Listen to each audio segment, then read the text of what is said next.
Welcome to the Daily Plunge. We are in the book of Revelation, chapter 4, verses 1 through 11.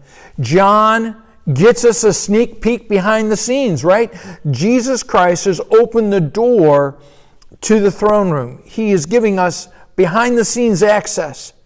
And John is struggling with the limits of language to explain what he sees. And the truth is that the limitation of words and images cannot do justice to a scene which is far beyond words, to communicate what really is almost unfathomable. And I want you to think about how this open door, what is that door? That door is worship. It's worship that gains us access to the throne room. And what's at the center of this room, this space, is the Lord and His authority. As we go through the struggles of our days, right? Our problems, our sufferings, we are tempted to give up on God, but we are challenged to see once again the one who is seated on the throne. That's why coming to worship every week is so important, to remind ourselves who is in charge, who has the last word on your life, who reigns in your life, right? And one of the things we see is that there is a rainbow around His throne, and it's not a half circle, it's a full circle, the fullness of God's mercy, just as He gave to Noah a covenant that He knows that we're human, that we struggle and we fall, but He makes a promise to us.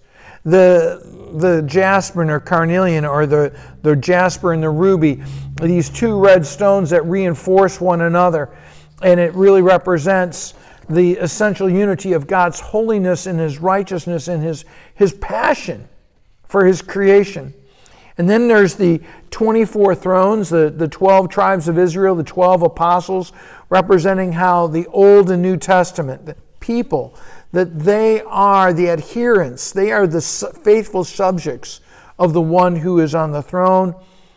And the challenge for us as we hear the flashes of lightning and the rumblings and the peals of thunder, this is our God, this is our friend. And if this is our God, what are we afraid of?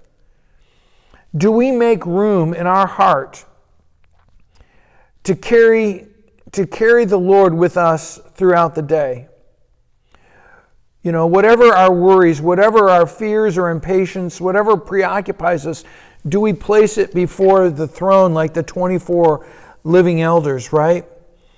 And the truth is as we carry God with us, we have the power to bring His power to the life of others, to bless them.